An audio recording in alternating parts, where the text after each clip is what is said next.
अभी जिन्वू फाइट कर रहा है आर्किटेक्ट से और ये हम लोग क्या देख रहे हैं, जो जिन्वू है वो इस फाइट में काफी ज्यादा स्ट्रगल कर रहा है। क्या जो संग जिन्वू है उसे पता चल चुका है कि वो कौन है, और ये हम लोग इधर से तो मोनाको कैसे देख रहे हैं, ये कैसे आया। तो गाइज आज की इस वाली वीडियो में हम लोग सोलो लेवलिंग के सीजन 3 के एपिसोड 6 को एक्सप्लेन करने जा रहे हैं। और वीडियो को शुरू करने से पहले जिन भी बंदों का नाम तुम लोग अपनी स्क्रीन पे देख रहे हो उन सभी को दिल से शाउट आउट, क्योंकि इन्होंने हमारे चैनल की मेंबरशिप ले रखी है। और इसी के साथ ही जिन्होंने प्रीवियस वीडियो में फर्स्ट कमेंट किया आर्यन भाई, उनको भी शाउट आउट। तो अब वीडियो को शुरू करते हैं। तो प्रीवियस वीडियो की आखिर में हम लोगों ने देखा था कि अभी जो गॉड स्टैचू है वो जाग चुकी है। तो अब आगे अगले चैप्टर की शुरुआत में हम लोग हंटर एसोसिएशन को देखते हैं, जहां पर मिस्टर मात्सुमोटो और चेयरमैन गो होते हैं। और फिर मात्सुमोटो चेयरमैन गो को एक पर्चा देते हैं जिसमें ये लिखा रहता है कि जो सभी जेजू आइलैंड से मिलने वाले असेसिन स्टोन है उनसे वो लोग गिव अप करते हैं। जो देखकर चेयरमैन गो चौंक जाते हैं और बोलते हैं लेकिन क्यों।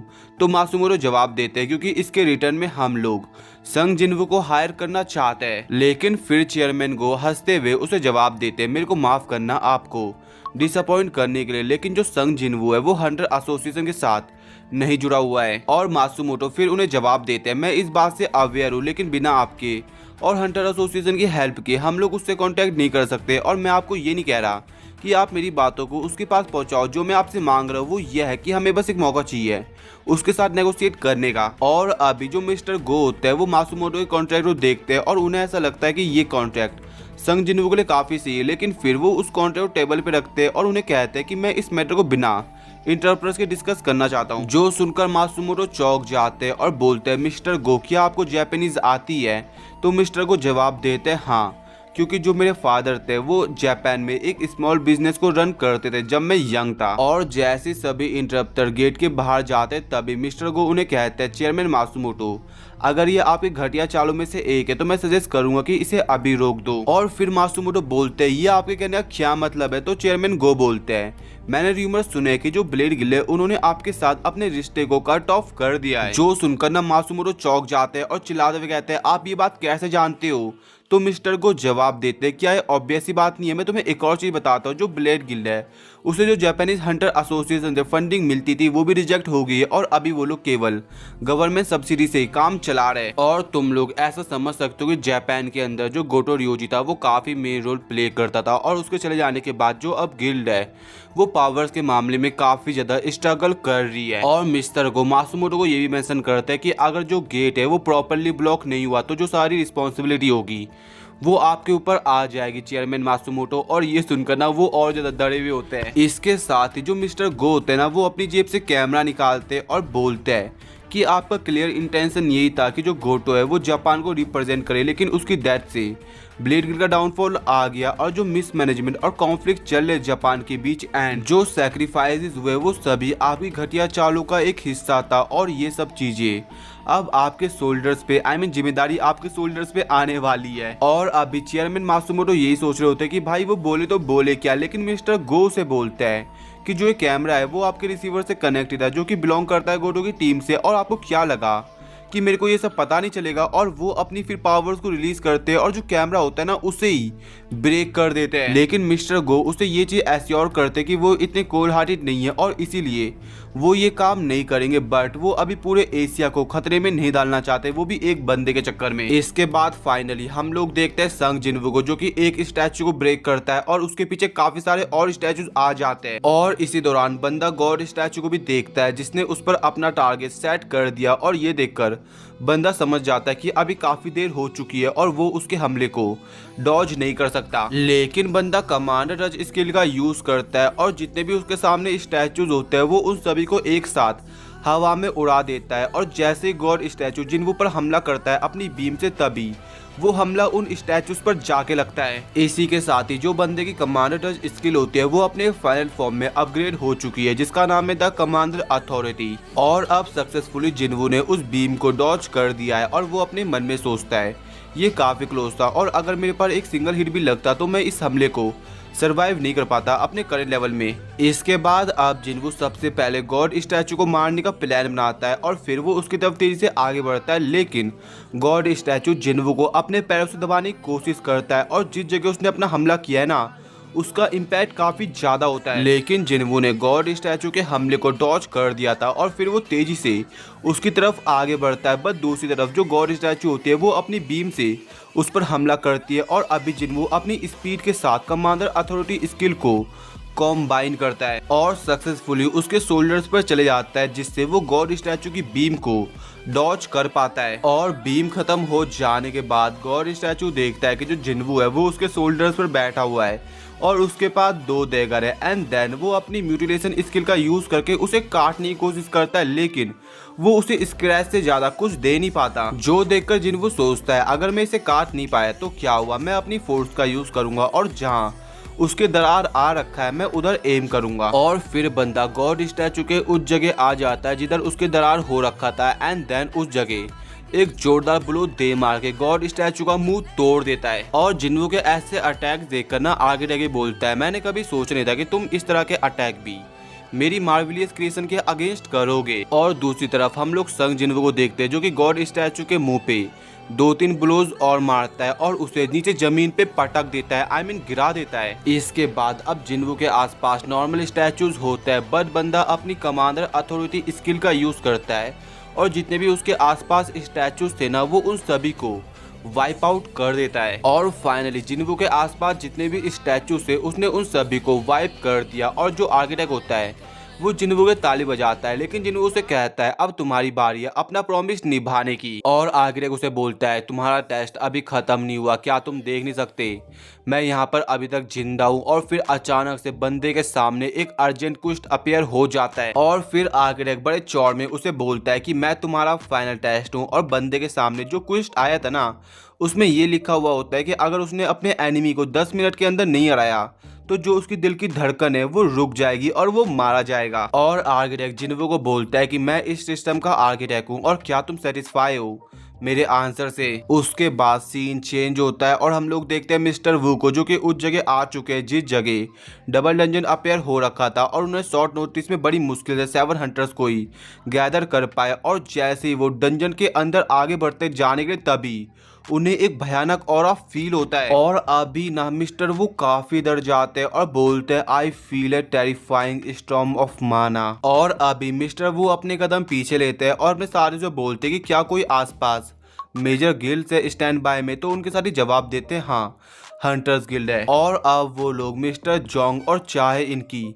हेल्प लेने वाले हैं। इसके बाद सीन चेंज होता है और हम लोग देखते हैं आर्किटेक्ट को जो कि लाइट की स्पीड से जिन्वू के करीब आता है और उसके पेट पे एक जोरदार ब्लो दे मारता है। लेकिन आर्किटेक्ट इतने में नहीं रुकता, वो जिन्वू को दूर कहीं ले जाता है और फिर दीवार पे पटक देता है। और अभी जिन्वू की हालत काफी खराब होती है, वो काफी ज्यादा स्ट्रगल कर रहा होता है। फिर जिन्वू सेंस करता है कि उस पर एक और ब्लो आने वाला है, बट बंदा समहाउ इस हमले को डॉज करता है और जैसे ही वो उससे दूरी बनाता है ना तो आर्किटेक्ट उसके पास आता है और लगातार उस पे मल्टीपल ब्लोज दे रहा होता है। लेकिन इस बार जिन्वू उसके सारे हमले को ब्लॉक करता है, इवन उसके मुंह पे एक जोरदार ब्लो दे मारता है जिससे आर्किटेक्ट उससे दूरी बना लेता है। इसके बाद आर्किटेक्ट जिन्वू को बोलता है कौन जानता था कि एक ह्यूमन बीइंग के साथ फाइट करने में इतना मजा आएगा और ऐसा मेरी लाइफ में कभी नहीं हुआ। क्या मैं अभी ऐसा सोच सकता हूँ कि ये एक ह्यूमन मेरा वर्दी अपोनेंट है? ये कितना मजेदार है। बट इस चीज को देखकर जिन्वू अपने मन में सोचता है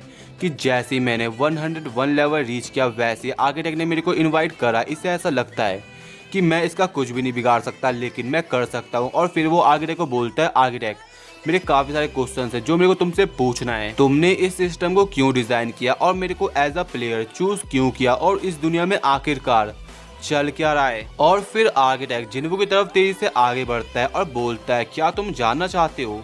मेरे को ऐसा लगता है कि तुम सोच रहे होगे कि अगर तुम मेरे को मार भी दोगे फिर भी तुम्हें अपने सभी सवालों का जवाब नहीं मिलने वाला है। लेकिन जिन्वू उससे दूरी बनाता है और अपने मन में सोचता है कि अगर वो उससे क्लोज कॉम्बैट में फाइट करता है तो ये उसके लिए डिसएडवांटेज होगा और इसीलिए वो कमांडर अथॉरिटी स्किल का यूज करता है। लेकिन आर्किटेक्ट भी इसी सेम स्किल का यूज करता है जिससे दोनों के अटैक जो होते हैं वो रिपेल कर जाते हैं। और अभी जिन्वू ये चीज समझ जाता है कि ना ही वो उससे क्लोज में फाइट कर सकता है और ना ही वो उससे लॉन्ग पे। लेकिन दूसरी तरफ आर्किटेक्ट उसे कहता है कि फर्क नहीं पड़ता कि तुम मेरे को मारो या ना मारो, लेकिन जो आंसर तुम्हें रिसीव होगा वो पहले से ही प्री डिटरमाइंड है। और अभी आर्किटेक्ट ने अपने अलग अलग हाथों में सारे अलग अलग वेपन्स पकड़े हुए और वो जिन्वू को बड़े चौड़ में ये भी कहता है कि ये आंसर तब से प्री डिटरमाइंड है जिस मोमेंट में मैंने सिस्टम और सभी चीज क्रिएट करी थी। और जिन्वू से बोलता है तुमने इस सिस्टम को कैसे डिजाइन किया और तुमने इतनी पावर मेरे को कैसे दे पाए। आर्किटेक्ट उसे जवाब देता है मैंने तुम्हें चूज नहीं किया, इनफैक्ट मैं तो इस आइडिया के खिलाफ था, मैं सिंपली एक आर्किटेक्ट हूँ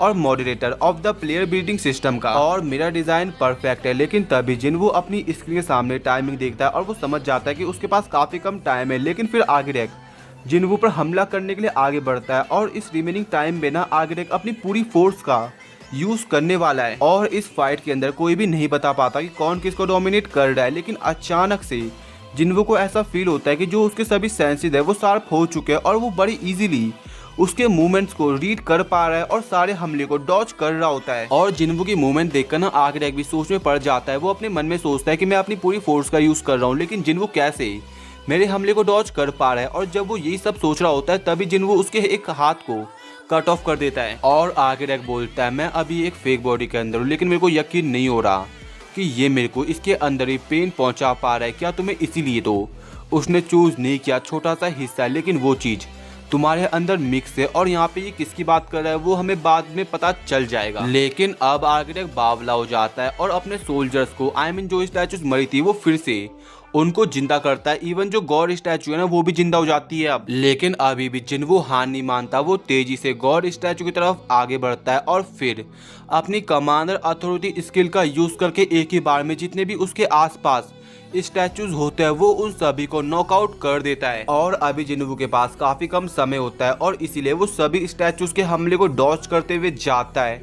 एंड देन आर्किटेक्ट के पास आके अपने डैगर से जितने भी उसके हाथ होते हैं वो काट देता है। लेकिन फिर आर्किटेक्ट अपने शॉट का यूज करके उसे अपने से दूर करता है। और जैसे जिन्वू उससे दूर होता है वैसे उसके पीछे एक स्टैचू आता है जो कि उसके ऊपर अपनी सील रख देता है। और गाइस, क्या तुम्हें इस सील वाले स्टैचू को देखकर कुछ याद आ रहा है? और अगर नहीं आ रहा तो मैं ही बता देता हूँ। ये वो स्टैचू होता है जब जिन्वू कमजोर था तब उसने जिन्वू के पैरों को तोड़ा था और ये चीज जिन्वू को याद आ जाता है। और फिर सबसे पहले वो उसका मुंह तोड़ता है और इसके बाद आगे तक के 2 हाथों को।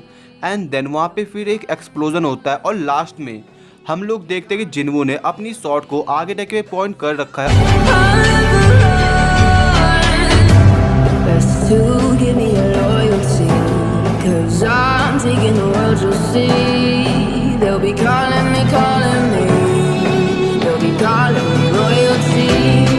और आर्किटेक्ट उसे कहता है ये टेस्ट खत्म होता है। इसके बाद आर्किटेक्ट अपनी उंगली को जिन्वू की तरफ पॉइंट करता है और बोलता है कि जो आंसर है वो तुम्हारे अंदर छुपा हुआ है। और फिर उसके सामने एक नोटिफिकेशन आता है जिसमें लिखा हुआ होता है कि जो डेटा तुम्हारी मेमोरी के अंदर स्टोर है क्या आप उसे रिट्राइव करना चाहते हो, एक्सेप्ट यस या नो। लेकिन जिन्वू थोड़ा सोचता है बट वो इस चीज को एक्सेप्ट ही करता है। और फिर उधर एक रोशनी आती है और अब फाइनली जिन्वू एक पास्ट के अंदर पहुंच चुका है जहां पर वो देखता है कि उसके सामने लाखों मैजिक बीस्ट की आर्मी है और जितने भी उस जगह बीस्ट होते हैं ना वो सभी लोग आसमान की तरफ देख रहे होते हैं। और फिर जिन्वू भी आसमान की तरफ देखता है और बोलता है वैसे ये आसमान की तरफ देख क्यों रहे। और जैसे जिन्वू आसमान की तरफ देखता है ना वो चौंक जाता है और अपने मन में सोचता है पर्पल स्काई और काफी सारे बीस्ट, ये प्लेनेट अर्थ नहीं हो सकता है। और जो ये आर्मी होती है ना उसके अंदर अलग अलग टाइप के बीस्ट होते हैं और जिन्वू को ऐसा लगता है कि अगर गेट ब्रेक हो गया तो जो ह्यूमन रेस है वो इनके सामने टिक तक नहीं पाएगी। और अभी गेट ब्रेक भी होने वाला होता है और जिन्वू ये भी जानता है कि ये लोग ह्यूमंस के पीछे नहीं पड़े हुए। और जैसे ही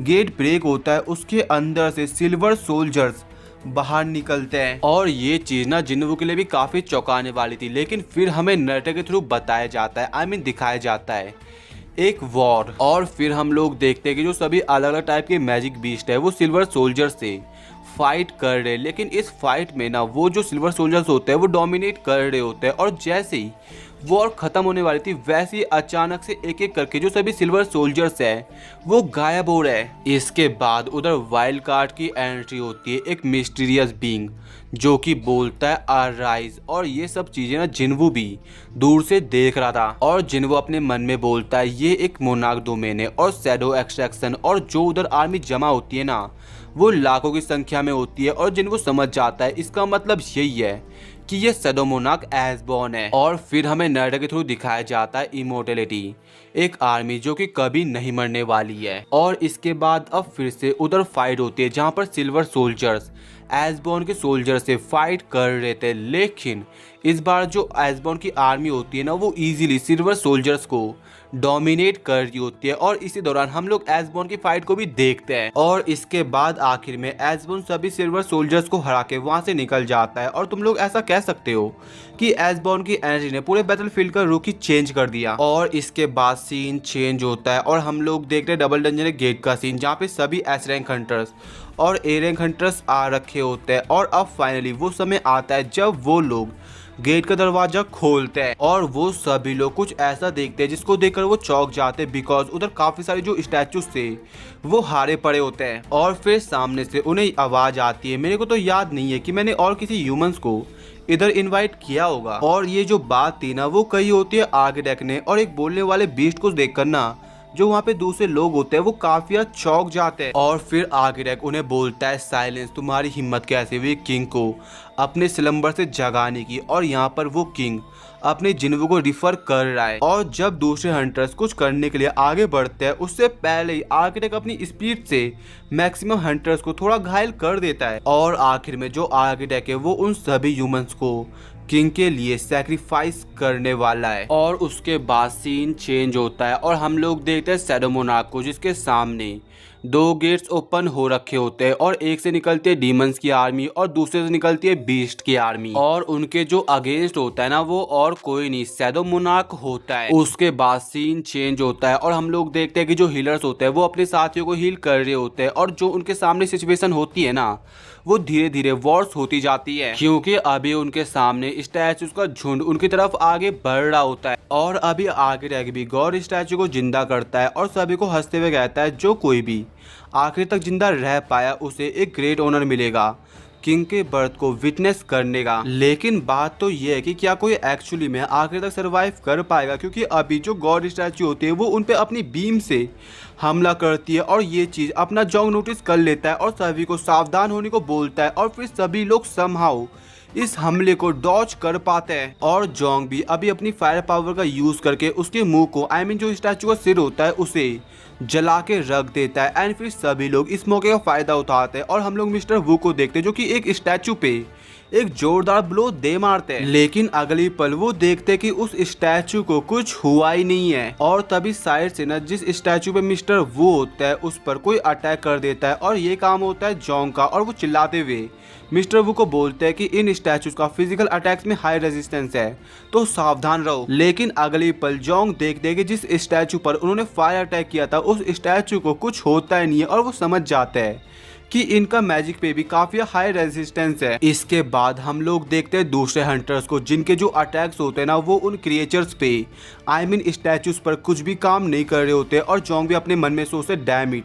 अब हमारे पास कोई भी ऑप्शन नहीं है। और अब जोंग समझ जाते कि एक ही इंसान है जो उन्हें बचा सकता है, जो कि नन अदर देन अपना संग जिनवू है। और अब मिस्टर जोंग संग जिनवू को जगाने के लिए उसकी तरफ फायर बॉल से अटैक करते हैं। लेकिन जैसे ही वो अटैक जिनवू पे लगने वाला था ना वैसे ही उधर आर्किटेक्ट आता है जो कि उस अटैक से जिनवू को बचा देता है। इसके बाद आर्किटेक्ट जोंग की तरफ आगे बढ़ता है उस पर अटैक करने के लिए और उसे चिल्लाते हुए कहता है तुम्हारी हिम्मत कैसे हुई किंग को अपने स्लम्बर से जगाने की। बट फिर जोंग के साथ ही आर्किटेक्ट की तरफ आगे बढ़ते हैं और उसे रोक देते हैं। और फिर मिस्टर वो चिल्लाते हुए बोलते हैं मिस चा हम लोग इनको संभालते हैं, आप जाके प्लीज संग जिनवू को उठाइए। और जैसे चाहे इन जिनवू की तरफ पहुंचने वाली थी तभी हमें जिनवू की मेमोरीज दिखाई जाती है। इसके बाद जिनवू देखता है कि जो सभी बीस्ट और शैडो सोल्जर्स है वो आपस में एक दूसरे के साथ फाइट कर रहे हैं। और जिनवू अपने मन में बोलता है फर्क नहीं पड़ता ये लोग कितनी बार भी इन शैडो सोल्जर्स को डिस्ट्रॉय क्यों ना कर दे, लेकिन ये बार बार रीजनरेट करती रहेगी। लेकिन अगर इसके बजाय ये सोल्जर्स मेरे होते तो मेरा कब का माना खत्म हो जाता। लेकिन अभी जिनवू को ये चीज समझ नहीं आती कि जो मैजिक बीस्ट और शैडो सोल्जर्स है वो आपस में एक दूसरे के साथ फाइट क्यों कर रहे। लेकिन बंदा फिर एक कंक्लूजन में आता है कि शायद इनके बीच कोई इंटरनल कॉन्फ्लिक्ट हुई होगी। और फिर जिनवू देखता है डीमन किंग बेरान को जिसके पास शैडो मोनार्क आ रहे होते हैं। और फिर जो शैडो मोनार्क होते हैं वो बेरान को बोलते हैं कि आज हमारे पास चांस था इस वॉर को खत्म करने का, लेकिन तुमने मेरे को बिट्रे क्यों किया। बट जो बैरन होता है ना वो इस बात का जवाब नहीं देता, उल्टा वो उसे ये कहता है कि मैं चाहूँ तो तुम्हें अभी खत्म कर सकता हूँ। और फिर शैडो मोनार्क बोलते हैं मैंने तुमसे एक सवाल पूछा है, तुमने मेरे को बिट्रे क्यों किया।